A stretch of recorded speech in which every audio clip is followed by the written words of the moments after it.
ఇలాంటి సంఘటనలు ఇంతకు ముందు చాలా జరిగాయి, కానీ ఇదే మొదటిసారి. హా హే హే హో హో హా హా హా. ఇవి తెలుసా మీకు? నాకెందుకో అదే గుర్తొచ్చింది ఈ మ్యాచ్ చూస్తున్నంత సేపు. అంత ఈజీగా ఆర్సీబీ పంజాబ్ కింగ్స్ ని ఓడించేసి వన్ సైడెడ్ కాంటెస్ట్ గా మారిపోయి ఫోర్త్ టైం ఫైనల్లోకి వెళ్లిపోయి పంజాబ్ కింగ్స్ వాళ్ళ వర్స్ట్ బ్యాటింగ్ గేమ్ ఈ క్వాలిఫైర్ 1 లో ఆడి ఇలా ఎందుకు జరిగింది? ఇంత యాంటీ క్లైమాక్స్ ఏంటి? ఓ మంచి క్లోజ్ కాంటెస్ట్ చూసుంటే బాగుండేది కదా.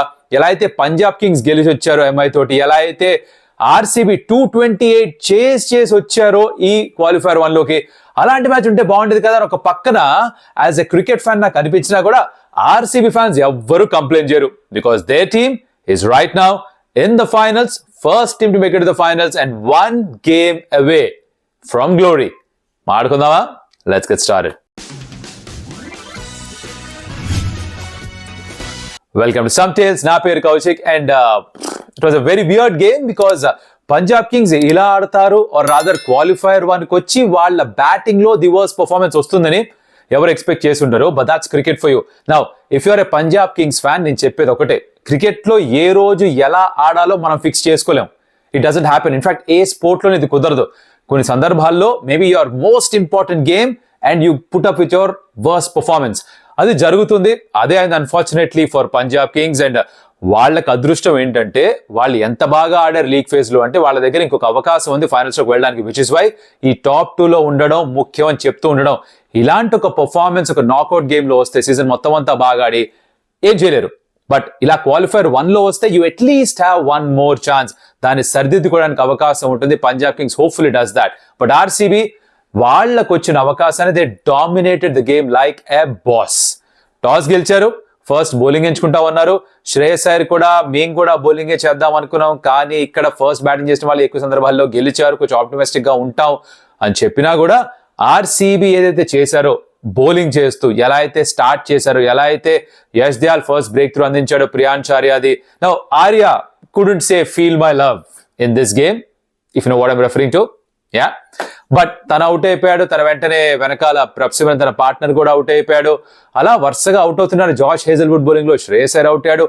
ఒకటేంటంటే అందరూ బోల్డ్ షాట్స్ ఆడే ప్రయత్నం చేశారు. You can't find fault with that. ఎందుకు అంటే రెండు వైపులా పదునున్న కత్తి లాంటిది ఇది. ఇలానే ఆడారు Punjab Kings through out the season. In fact మీకు గుర్తుంటే కనుక ఒక గేమ్ లో was it against Rajasthan Royals? Yeah, 34 for 3. Nehal వద్ర 70 కొట్టాడు. ఆ మ్యాచ్ లో కూడా అగ్రెసివ్ గా ఆడారు కాబట్టే వాళ్ళు 290 తో స్కోర్ చేసి మ్యాచ్ గెలిచారు. So this is how they been playing. ఇలా ఆడకూడదు, సిచ్యువేషన్ తగ్గట్టుగా మార్చుకుని ఉండాలి, కండిషన్ తగ్గట్టుగా అడాప్ట్ చేసుకోవాలి అని ఇప్పుడు అనాలని అనిపించినా ఇన్ హైండ్ సైడ్ ఇలానే ఆడుతూ వచ్చారు కాబట్టి it was kind of par for the course as far as their approach the game was concern. Yes, అది క్లిక్ అవ్వలేదు. It did come off. అందరూ అవుట్ అయ్యారు. వరుసగా వికెట్లు పడిపోతూ ఉన్నాయి. ఒక స్టాయినెస్ తప్ప మిగతా అందరూ కూడా వెంటనే అవుట్ అయిపోయారు. ముషీర్ ఖాన్ ని ఆడించారు as an impact sub. I was a little surprised by that because youngster కి అసలు సీజన్ మొత్తం అంతా ఒక మ్యాచ్ కూడా అవకాశం రాకుండా కమ్ ది క్వాలిఫైర్ ముషీర్ ని పంపించారు. They must have trusted the youngster really highly. But తను ఇక్కడ బ్లేమ్ చేయకూడదు బికాజ్ మీరు కన్సిస్టెంట్ గా ఆడుంటే ఒక రకం, ఆడలేదు. కుర్రాడు వెంటనే వచ్చి ఇక్కడ ఫస్ట్ గేమ్ ఆడుతూ తన నుంచి రన్స్ ఎక్స్పెక్ట్ చేయడం కూడా సరికాదేమో. జరుగుంటే would have been a great story. That didn't happen. అలా పడుతున్నాయి వికెట్స్. సుయాష్ కూడా వికెట్ టు వికెట్ వేస్తూ గుగ్లీజ్ అని సరిగ్గా పిక్ చేయలేదంటే అనిపించింది. అంటే త్రూ ద హ్యాండ్ పిక్ చేయాలి, I mean off the hand pick చేయాలి, ఆఫ్ ద పిచ్ ఎలాగో పిక్ చేయాలి బికాస్ తను కొంచెం వేగంగా వేసే బౌలర్. అండ్ గుగ్లీసే వేస్తాడని తెలుసు. లెగ్ స్పిన్నర్ పెద్దగా టర్న్ కాదు, ఫ్లిప్పర్స్ వేస్తాడు, గుగ్లీస్ వేస్తాడు. దాన్ని పిక్ చేయలేదు. శశాంక్ అవుట్ అయ్యాడు, ముషీరు అవుట్ అయ్యాడు. అలా 3 వికెట్లు తనకు వచ్చాయి. ప్లేయర్ ఆఫ్ ద మ్యాచ్ గా కూడా మారాడు. వించువలీ 9వ ప్లేయర్ ఈ man of the match award అందుకుంది ఫర్ ఆర్సీబీ ఈ సీజన్ మొత్తం అంతా కూడా. So that's great work by RCB. And 101 కి ఎప్పుడైతే రిస్ట్రిక్ట్ చేశారో it was kind of very easy. Josh Hazlewood గురించి కూడా మాట్లాడుకోవాలి బికాస్ తను వెనక్కి రావడం, తను ఎందుకు రావాలని కోరుకుంటూ ఉన్నారో ఈ పర్ఫార్మెన్స్ చూపించాడు. క్రికెటర్స్ లో ఇప్పుడు బ్యాటర్స్ గురించి మాట్లాడతాం. టెక్నికలీ కరెక్ట్ గా ఉంటే ఏ ఫార్మాట్ లోనే అడాప్ట్ చేసుకోవచ్చు, వాళ్ళు బాగా ఆడొచ్చు అని. బౌలర్స్ కూడా టెక్నికలీ కరెక్ట్ గా ఉన్నప్పుడు, మీ యాక్షన్ అంతా అలైన్డ్ గా ఉన్నప్పుడు, అన్ని స్ట్రైట్ లైన్స్ లో ఉన్నప్పుడు, రిపిటేటివ్ యాక్షన్ ఉన్నప్పుడు, పదే ఒకే చోట బాల్ వేయగలిగినప్పుడు, ఆ మసిల్ మెమరీ డెవలప్ అయినప్పుడు హేజల్వుడ్ లాగా పర్ఫార్మ్ చేస్తారు. ఎక్కడ వేద్దామంటే అక్కడ బాల్ పడుతుంది. అండ్ తను అంత పొడుగ్గా ఉంటాడు కాబట్టి మోస్ట్ ఆఫ్ ది పిచెస్ లో తనకి ఎక్స్ట్రా బౌన్స్ దొరుకుతుంది. దాంతోనే వికెట్ సంపాదించాడు. శ్రేయస్ అయ్యర్ని అవుట్ చేశాడు. జాష్ ఇంగ్లీష్ వికెట్ కూడా తనే సంపాదించాడు. బాల్ కూడా లిటిల్ బిట్ హై ఆన్ ఏమో షాట్ ఆడలేకపోయాడు, కంట్రోల్ చేయలేకపోయాడు, తను అవుట్ అయిపోయాడు. ఇలా అందరూ అవుట్ అయ్యారు. సో 101 కి ఆల్అౌట్ అయిపోయారు. దాని తర్వాత అఫ్ కోర్స్ పెద్ద చేయాల్సిన పని ఏమీ రాలేదు batting wise. But of course if you talk about the captaincy, Jitesh Sharma కాకుండా రజత్ పటిదార్ చేయడం, రజత్ పటిదార్ కూడా రైట్ మూవ్స్ చేశాడు. They kept continuing with the top 3 bowlers. 8 overs దాకా కూడా Bhuvi, Yash Dayal and Josh Hazlewood వీళ్ళు ముగ్గురు చుట్టూ బౌలింగ్ రివాల్వ్ అయింది. వాళ్ళే వికెట్స్ తెచ్చిపెట్టారు. అందుకే 101 కి ఆల్అౌట్ చేయగలిగారు. Great performance. When the opposition is down you put them down. వాళ్ళని లేవనివ్వకూడదు. ఇది గొప్ప టీమ్స్ చేస్తాయి, ఒక పాజిటివ్ మైండ్ సెట్ ఉన్న టీమ్స్ చేస్తాయి, కిల్లర్ ఇన్స్టింక్ట్ ఉన్న టీమ్స్ చేస్తాయి. అదే ఆర్సీబీ కూడా చేసింది ఇక్కడ. నౌ 101 ఆల్అౌట్ అయిపోయారు. బ్యాటింగ్ వచ్చింది. విరాట్ కోహ్లీ చిన్న స్టార్ట్ అందుకున్నాడు, తను అవుట్ అయిపోయాడు. Out side the option. Typical Virat Kohli స్టైల్లో అవుట్ అయ్యాడు. ఇలా ఎన్నో సందర్భాల్లో అవుట్ అయ్యాడు టెస్ట్ మ్యాచెస్ లో. అదే మళ్ళీ ఇక్కడ చూసాం. కొంచెం బాల్ బౌన్స్ అయ్యి స్లైట్ గా బయటికి మూవ్ అయింది. Caught behind and gone off Kyle Jamieson. Harshdeep Singh వేసిన స్పెల్ నాకు కొంచెం డిసప్పాయింటింగ్ అనిపించింది టు బి ఆనెస్ట్. బికాస్ తను స్వింగ్ చేసే బౌలర్ పైకి వేస్తే బాగుంటుంది అనుకున్నాం, అది జరగలే. ఎప్పుడైతే షార్ట్ వేస్తూ పోయాడో ఆడడం చాలా ఈజీ అయిపోయింది. But Kyle Jamieson on the other hand తను వేరే చేస్తూ బాల్ పైకి పిచ్చేసి మూవ్ చేశాడు, ట్రబుల్ చేశాడు బ్యాటర్స్ ని. ఒక వికెట్ మేడిన్ వేశాడు. మయాంక్ అగర్వాల్ కూడా ఇబ్బంది పెట్టాడు.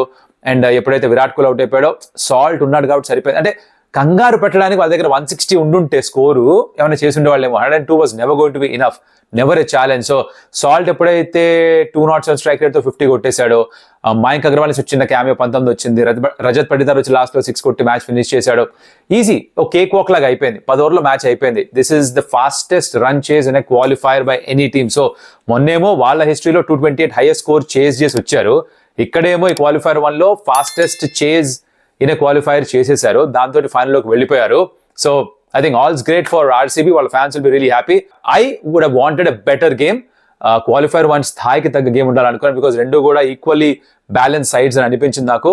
It's just that Punjab Kings batting అస్సలు క్లిక్ అవ్వలేదు. అది it happens in the sport. దానికి పెద్దగా తప్పు పట్టలేము.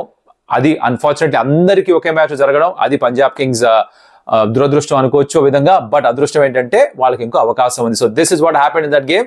ఈ మ్యాచ్ కి సంబంధించింది. మీరు ఎక్కడైనా వీడియో నచ్చుంటే కనుక లైక్ చేయండి. ఎప్పుడు చెప్తూ ఉంటాను, వీడియో నచ్చితే consider subscribing to sometimes because that be big motivation for us. మీకు చిన్న పనే బట్ మాకు చాలా హెల్ప్ చేస్తుంది అది.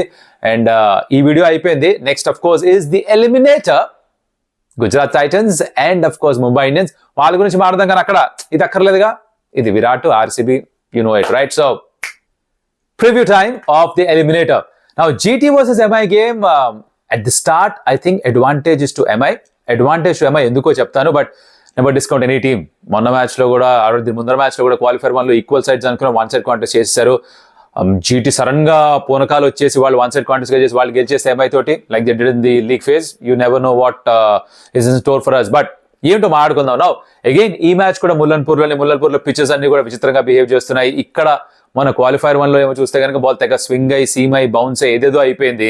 అది బ్యాటర్స్ ని టెస్ట్ చేసింది.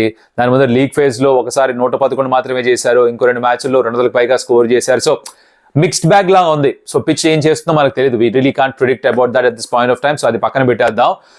జీటీ గురించి, ఎంఐ గురించి మాట్లాడుకుందాం. ఇక్కడ జీటీకి ఎందుకు ఎక్కువ ప్రాబ్లం అని చెప్తున్నాను అంటే, వాళ్ళు సీజన్ మొత్తం అంతా కూడా టాప్ 3 బ్యాటర్స్ ఎక్కువ రన్స్ కొట్టారు. ఇది మీరు గనక స్టంప్ టైల్స్ ఫాలో అవుతూ ఉంటుంటే గనక you know that in every video of GT I been saying this. వాళ్ళకి టాప్ 3తో రన్స్ వస్తున్నాయి, మ్యాచ్ గెలుస్తున్నారు సరే, కానీ తర్వాత ఎప్పుడన్నా పొరపాటున వీళ్ళు ముగ్గురు రన్స్ సరిగ్గా కలిపి స్కోర్ చేయకపోతే ఏంటి పరిస్థితి అని. అది 2 సార్లు జరిగింది. 2 సార్లు ఓడిపోయారు. ఇప్పుడు ఈ ఎలిమినేటర్ లో, ఇన్ ద నాక్అవుట్ గేమ్, ఇంత బాగా లీగ్ ఫేజ్ మొత్తం అంతా ఆడి ఇక్కడికి వచ్చి టాప్ 2 లో ఫినిష్ అవ్వలేక 3rd పొజిషన్ లో ఉండి జీటీ గనక జాస్ బట్లర్ లేని ఈ మ్యాచ్ లో గనక మళ్ళీ సాయి సుదర్శన్ గిల్ ఒకవేళ పొరపాటున త్వరగా అవుట్ అయిపోయారా, ఏం జరుగుతుందో ఆ భయం ప్రతి జీటీ ఫ్యాన్ కి ఉంటుంది. ఊహిస్తేనే భయంకరంగా ఉంది. Hopefully there are others will step up and say you know what, will take care of it. Kusal Mendis వచ్చాడు టు రీప్లేస్ జాస్ బట్లర్. గత నెలన్నరగా తనే యాక్టివ్ క్రికెట్ పెద్దగా ఆడుతుంది లేదుట. సో తను ఎటువంటి పర్ఫార్మెన్స్ ఇస్తాడో చూడాలి. ఎంత ఫామ్ లో ఉన్నాడో తెలియదు. సడన్ గా వచ్చి మ్యాచ్ ఆడగలడా, మ్యాచ్ గెలిపించగలడా, జాస్ బట్లర్ స్థాయిలో పర్ఫార్మ్ చేయగలడా? You have to wait and see. It can happen, it might not happen, you never know. So sudden గా వచ్చి ఆడడం ఎప్పుడైనా కష్టమే. తను వస్తాడు, తనతో పాటుగా ఇంకేమన్నా మార్పులు చేసుకుంటారా అన్నది కూడా చూసుకోవాలి. బట్ వాళ్ళ బౌలింగ్ విషయానికి వస్తే లాస్ట్ 3 games లో 199, 235, 236 and 230 కన్సిడర్ చేశారు. So that is the bigger concern for them because GT as a team top 3 batters సరే, కానీ వాళ్ళ క్యాంపెయిన్ మొత్తం అంతా కూడా వాళ్ళ బౌలింగ్ బలం పైన ఆధారపడి ఉంటుంది. బౌలింగ్ బాగా చేస్తున్నారు కాబట్టి వాళ్ళ మ్యాచ్లు గెలుస్తూ వచ్చారు. అదే ఎప్పుడైతే లాస్ట్ 3 matches కొంచెం ఇబ్బంది పెట్టడం మొదలెట్టిందో అక్కడ ప్రాబ్లం స్టార్ట్ అయింది గుజరాత్ టైటన్స్ కి. ఒక మ్యాచ్ లో వాళ్ళు ఇద్దరు ఓపెనర్సే కొట్టేశారు, బట్ అది కాకపోతే వాళ్ళు ఫెయిల్ అయితే తర్వాత ఏంటో తెలియదు. సో ఆ బౌలింగ్ ఇంప్రూవ్ అవుతుందా, you have to wait and see. కొంచెం ఫాస్ట్ బౌలర్స్ కి హెల్ప్ ఉంది. సో ఈ జీటీ ఫాస్ట్ బౌలర్స్ ఎలా వేస్తారో చూడాలి. Can they come back to form. Siraj form కాస్త పైన స్టార్ట్ అయింది, కాస్త కొంచెం టేపర్ ఆఫ్ అవుతున్నట్టుగా అనిపిస్తోంది. బ్యాటర్ ఎలా అయితే ఫామ్ సడన్ గా కోల్పోవచ్చో బౌలర్ కూడా కోల్పోవచ్చు. It happens. It just that batter form కోల్పోతే వెంటనే అవుట్ అయిపోవడం చూస్తాం. బౌలర్ 4 ఓవర్లు వేస్తాడు కాబట్టి ఇంకొంచెం ఎక్కువగా కనిపిస్తుంది, రన్స్ ఎక్కువ ఇస్తున్నట్టుగా కనిపిస్తుంది. But it just question of form అనమాట. ఆ రిథమ్ ఫామ్ పోతే ఇట్ పోతుంది. But again 1 wicket can bring it back for them. కొంచెం కష్టపడాలేమో మొహమ్మద్ సిరాజ్. అలాగే రషీద్ ఖాన్ నౌ తను is a cause of concern for Gujarat Titans. ఏ మాట కామాట, బికాస్ 31 సిక్సెస్ ఇవ్వడం మాత్రమే కాదు, తన average is close to 50. Wickets ఎక్కువ లేవు, 9 వికెట్స్ మాత్రమే ఉన్నాయి. It's been his worst season as far as individual performance goes. Wickets రావట్లేదు, రన్స్ ఎక్కువ ఇస్తున్నారు, చాలా ఈజీగా ఆడేస్తున్నారు. ఒకప్పుడు అంటే తనకి వికెట్స్ ఇవ్వకూడదని చాలా జాగ్రత్తగా ఆడడం చూసాం, అది వేరే. ఇక్కడ వికెట్స్ ఇవ్వకూడదని కాదు, వికెట్స్ ఎలాగో రావు, అటాక్ చేయొచ్చు అన్నట్టుగా ఆడుతున్నారు. తన బౌలింగ్ లో కాస్త పదును తగ్గింది. అది బ్యాక్ సర్జరీ వల్ల తర్వాత వచ్చిన ఇబ్బందా, షోల్డర్ ఇష్యూవా ఏమిటో తెలియదు, కానీ మొత్తానికి స్ట్రగ్లింగ్ బిగ్ టైం. తను ఎలా పర్ఫామ్ చేస్తాడని చాలా పెద్ద క్వశ్చన్ గా మారచ్చు. తనని బోల్డ్ డబ్బులు ఇచ్చి రిటైన్ చేసుకున్నారు, దాని తగ్గట్టుగా పర్ఫామ్ చేయట్లేదు. I have a doubt that after the seasons over he might be released and again తిరిగి ఆప్షన్ మళ్ళీ తెచ్చుకోవచ్చు, కానీ ఇంత ప్రైస్ బహుశా మళ్ళీ రాకపోవచ్చు, బికాస్ ఆ పర్ఫార్మెన్స్ ఆ స్థాయిలో లేదు. ప్రసిద్ధ్ పైన బోల్డ్ అంత కళ్ళు ఉంటాయి, తన పైన బోల్డ్ అంత ప్రెషర్ ఉంటుంది. లాస్ట్ గేమ్ కూడా 2 for 22, తన నుంచి మళ్ళీ ఒక మంచి పర్ఫార్మెన్స్ ఎక్స్పెక్ట్ చేస్తారు. అదే చేయగలిగితే maybe GT will do well. But వాళ్ళ బౌలర్స్ కలిసికట్టుగా పర్ఫామ్ చేయగలగాలి, బికాస్ వాళ్ళ బ్యాటింగ్ లో ఆ టాప్ 3లో 3 లేడు, జాస్ బట్లర్ లేడు. సో గిల్ అండ్ సాచ్ దర్శన రెస్పాన్సిబిలిటీ మరింత పెరిగిపోయింది. ఒక మ్యాచ్ లో షారుఖ్ అండ్ షఫెన్ రుతఫోర్డ్ బాగానే ఆడినా కూడా I still have my doubts about this middle order and the finishers. Tewatia 3-4 balls or 10 balls కంటే ఎక్కువ ఆడడం చూడట్లేదు. It is a cause of concern. I'm genuinely worried for them. I hope I'm proven wrong. I hope they do well, because GT ఇంత బాగా ఆడిన తర్వాత they deserve to at least go to the qualifier number 2 అని నేను అనుకుంటున్నాను. So ఇది GT విషయం. దీనికి కాస్త పక్కన పెట్టేసి ఎంఐ విషయానికి వస్తే కనుక వాళ్ళు Telugu solid side. Yes, last 3 games లో 2 ఓడిపోయినట్టున్నారు వాళ్ళు. దాంతో ఎంఐ ఇన్విన్సిబుల్ కాదు, వాళ్ళని కూడా ఓడించవచ్చు అని ఆబ్వియస్లీ అందరికీ అర్థమైంది. వాళ్ళకి కూడా వాళ్ళ బౌలింగ్ చాలా బలం. జస్ప్రీత్ బుమ్రా, ట్రెంట్ బోల్ట్, దీపక్ చార్, హార్దిక్ పాండ్యా, నలుగురికి 10 వికెట్స్ కంటే ఎక్కువ తీసుకుని ఉన్నారు. Then of course you bring in a Mitch Santner.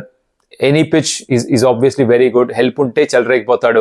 Karun Sharma తను బాగా వేస్తాడు, అశ్విని కుమార్ తను డీసెంట్ గానే బౌలింగ్ చేస్తున్నాడు. సో ఇలా వాళ్ళ bowling again is top quality. Again ఇప్పుడు కంపేర్ చేస్తే ఐ థింక్ 19-20 కా ఫరక్ అంటాం. అలాగా మేబీ రీసెంట్ ఫార్మ్ చూసుకుంటే ఎంఐ ఇస్ వే బెటర్, కానీ ఓవరాల్ వాళ్ళ పర్ఫార్మెన్స్ చూసే సీజన్ లో I think GT bowling and MI bowling almost equal గా అనిపిస్తున్నాయి. కానీ MI batting maybe that will out shine GT's batting is what I feel, because వాళ్ళకు కూడా ర్యాన్ రికల్టన్ వెళ్ళిపోతున్నాడు, కానీ తన స్థానంలో జానీ బేస్టో వస్తున్నాడు.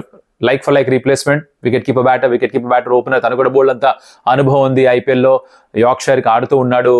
అఫ్ కోర్స్ రెడ్ బాల్ మంచి ఫామ్ లో ఉన్నట్టు తను కౌంటీ ఆడుతూ. సో తను ఆ ఫామ్ ని ఇక్కడ ట్రాన్స్లేట్ చేయగలుగుతాడేమో. ప్రాక్టీస్ సెషన్స్ లో బాగానే ఆడుతున్నాడని చెప్పి టాక్. రోహిత్ శర్మ కూడా 300 పైగా రన్ స్కోర్ చేస్తున్నాడు. బట్ మేజర్ ప్రాబ్లం ఏంటంటే వాళ్ళకి సూర్యకుమార్ యాదవ్ 600 పైగా రన్ స్కోర్ చేశాడు. తర్వాత రైట్ నో ఉన్న వాళ్ళల్లో highest run score is Rohit Sharma 329. ఇంకెవరు కూడా మధ్యలో లేరు. తిలక్ వర్మ ఈ మధ్యకాలంలో రన్స్ ఎక్కువ స్కోర్ చేయలేదు, సో తన పైన కొంచెం ప్రెషర్ ఉంది. But Rohit Sharma is due for a big knock. తన నుంచి రన్స్ వచ్చి 2-3 మ్యాచ్లు అయింది కాబట్టి ఒక 50, 60, 70 తన నుంచి ఎక్స్పెక్ట్ చేస్తారు ఎంఐ. అదే కనుక జరిగితే నథింగ్ లైక్ ఇట్. యాక్చువల్లీ ఇక్కడ వీళ్ళు ఏంటంటే విల్ జాక్ స్థానంలో చరిత్ అసలంక గానీ ఆర్ జేకబ్స్ అని ఇంకొక ప్లేయర్ ఉన్నారు, వాళ్ళలో ఎవరో ఒకళ్ళని ఆడించే అవకాశం కూడా ఉందిట. సో దట్ వే ఆ విల్ జాక్స్ ఎక్కువ మిస్ అవ్వకపోవచ్చు. మేబీ రాయన్ రికల్టన్ మిస్ అయినంత విల్ జాక్స్ మిస్ కాకపోవచ్చు. బట్ అఫ్ కోర్స్ తన కోసం జానీ బేర్స్ ఉన్నాడు. ఇక్కడ వీళ్ళిద్దరు ఎవరో ఒకళ్ళు ఆడతారు. హార్దిక్ పాండ్యా పెద్దగా రన్ స్కోర్ చేసి చిన్న నాక్స్ మాత్రమే ఆడుతున్నాడు తను. అలాగే నమన్ ధీర్ కూడా ఇంపార్టెంట్ క్యామియోస్ ఆడుతున్నాడు. సో ఇక్కడ ఎంఐకి సూర్యకుమార్ యాదవ్ నుంచి వచ్చే రన్స్ తో పాటు ఇంకెవరన్నా కూడా రన్స్ కాంట్రిబ్యూట్ చేస్తే వాళ్ళ దగ్గర ఇనఫ్ బౌలింగ్ ఉంది. వాళ్ళు మీరు గమనిస్తే కనుక గత మ్యాచ్ల్లో కూడా 180 వరకే వెళ్తున్నారు. అంటే సూర్య తన ఫ్లూయెంట్ బెస్ట్ లో లేడు. మేబీ మిగతా వాళ్ళకి రన్స్ రావట్లేదు, తను కొంచెం జాగ్రత్తగా ఆడుతున్నాడా, ఆర్ పిచ్ లో అంత ఈజీగా లేదు స్ట్రోక్ మేకింగ్ అని చెప్పేసి తన గేమ్ ని కొంచెం కంట్రోల్ చేసుకుని ఆడుతున్నాడా, ఈ రెండింటిలో ఏదో ఒక కారణం అయి ఉండాలి. బికాస్ తను తన స్టైల్లో ఆడితే ఇంకొంచెం అగ్రెసివ్ గా ఆడితే 180 కాదు 200, 210 వచ్చుండొచ్చు. అది జరగాలంటే ఇక్కడ ఒకటి పిచ్ సహకరించాలి, 2 తనతో పాటు మిగతా ఎవరో ఒకరు రన్స్ కాంట్రిబ్యూట్ చేయాలి. That happens and MI is in a good space అని నాకు అనిపిస్తుంది. సో ఎంఐ అఫ్ కోర్స్ వాళ్ళు వరుసగా 6 గెలిచిన తర్వాత అగైన్ లేట్ సర్జ్ వాళ్ళు వచ్చారు ఇక్కడ ప్లే ఆఫ్స్ లోకి. ఎవరు కూడా నంబర్ 4 నుంచి గెలిచింది లేదుట. అగైన్ వింత స్టాట్ ఇది. 3 or 4 doesn't really matter is what I think. Because ఎలిమినేటర్కి వచ్చిన తర్వాత ఎక్కడున్న పొజిషన్ అది ఆడాల్సిందే కదా. వరుసగా 3 గెలవడం కష్టం. 2016లో SRH మాత్రం చేయగలిగారు అది. But otherwise nobody else he's done that so far because you bound to lose a game or two, right, at some point of time. చేయగలిగితే దట్స్ రికార్డ్. బట్ హూఎవర్ విన్స్ we'll celebrate that in our review for sure. GT అయితే GT, MI అయితే MI, because that's what we do at Stump Tales. We'll celebrate the wins. Losses ఉన్నప్పుడు దాని గురించి కూడా కాస్త మాట్లాడుకుని నేర్చుకునే ప్రయత్నం చేస్తాం, because that's how we improve, right? That's how we learn about the game also. So అదే చేసే ప్రయత్నం చేస్తాం. వీడియో నచ్చుంటే ఎక్కడైనా సరే లైక్ చేయండి, share it with your friends, comment about it, and of course subscribe చేసుకుని Stump Tales, because that will help us a lot. మరొక మళ్ళీ కలుస్తా. అప్పటిదాకా సెలవు. Adios amigos.